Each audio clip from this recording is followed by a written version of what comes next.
Hey Terry, let me turn this down. So, yeah, I just got the antenna in like a fixed position. I go out and turn it and play with it. That's the downlink, and then you can move it with the mouse for 2 meter downlink. What's coming in is the 2 meter antenna. It's going through the diplexer into the SDR, which is going into the computer. The 440 uplink coax, which is on the same boom, it's a Yagi, is going straight into the radio. SDR console has, I'm trying to see if I can hold my phone steady, but yeah, you can record up here.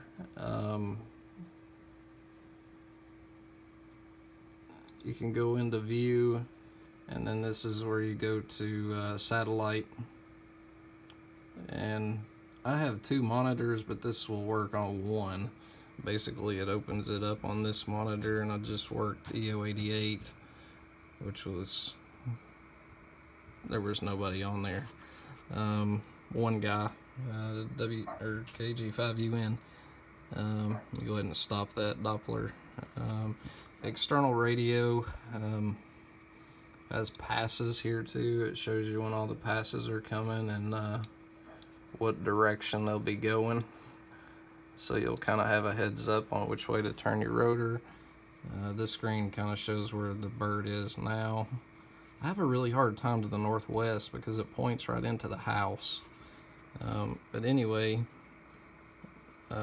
say you start this, you got your 9100 up. What'll start happening is you'll look at your 9100 and you'll see it Doppler shifting. Probably so, or it should.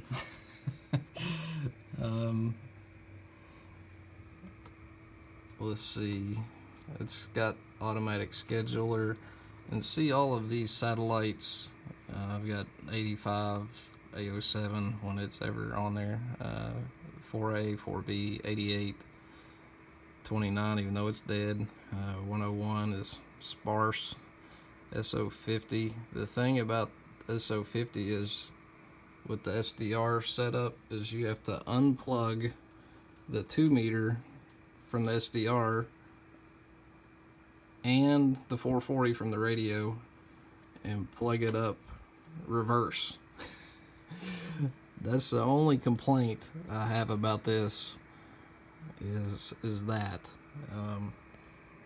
Basically, your external window here, you can mute it on transmit because you will get tired of hearing yourself. It'll kind of make your brain go, what? But it does show it changing. Sorry, I'm a little shaky today, but you can start and stop it. Go ahead and stop it there. This window here usually comes up and it shows you, kind of where the satellite's going to. I like the west to east passes a lot because I can get some of those rare grids off into like Washington or California. But I think the hardest part about this software is probably setting these up here to where you can just click on them. And I'm trying to think if there's anyone coming. I can't remember. Passes. So we got AO92 coming. So I'll select AO92. If you notice, it did not put my radio in FM, so I'll just reach over and do that. And then I will start. See, you can adjust your frequency here, here as well, like even when you're talking, even down to the hertz. So I'll go ahead and start it.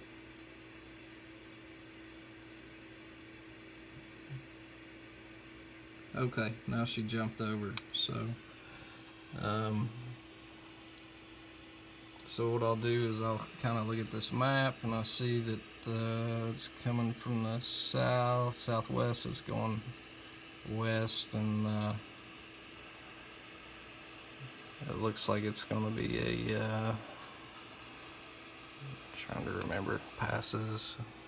So it's going to be visible at 1044, and it's going to be 37.8. The pass should last about 11 minutes, and it starts in 7 minutes and 44 seconds or whatever there. So, which it tells you up here too. So I know to kind of come back over to my rotor. I'll bring it down to where I think I'll start to hear it, which is probably just around North Mexico. You can see there's an OmniRig option there. Again, I've got mute on transmit. You don't have to mute on transmit, but unless I've just started playing with that today. I've always listened to myself, so anytime you click on one of those, and make sure your tone is on too. I don't know how many times I've done that. So when the satellite comes in, this just kind of goes from this dark blue to you'll see it in one spot just kind of light up real bright, you know. So, and what I do on receive to stay on frequency, because I'm kind of semi-duplex. If I had your radio or a full duplex radio, I would be good. But I just kind of roll the mouse. It's got a wheel on it, and I just roll it to keep it on. But it is pretty neat. And still got your QSL card laying there. It's not a lot. I don't even think I use VSPE with this software. I just use OmniRig and SDR console. And I'm using a cheap dongle. I'm using the RTL SDR, which was, I think it was like $18 or something. But if I do not have, see, I've got cables coming in here. If I do not have that in line, then I get some pretty heavy descents. So what I've done is I've brought the 440 in here. This goes to the radio, and this goes to the 13B2 if I want to talk locally to ham operators. And there's my dogs wanting in. So the person that could probably help you more than anybody on this is K1GMM. If you want to shoot him an email, man, he's pretty fluent in SDR console. So yeah, Steve in Vermont.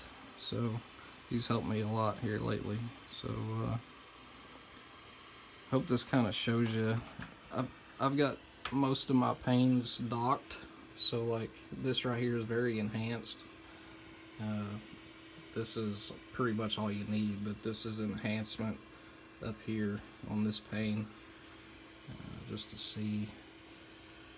You can adjust your filters on like wide FM, and then narrow FM, and then you got like 8 kilohertz wide, and you can adjust that to wherever you want. I like to run it pretty narrow, so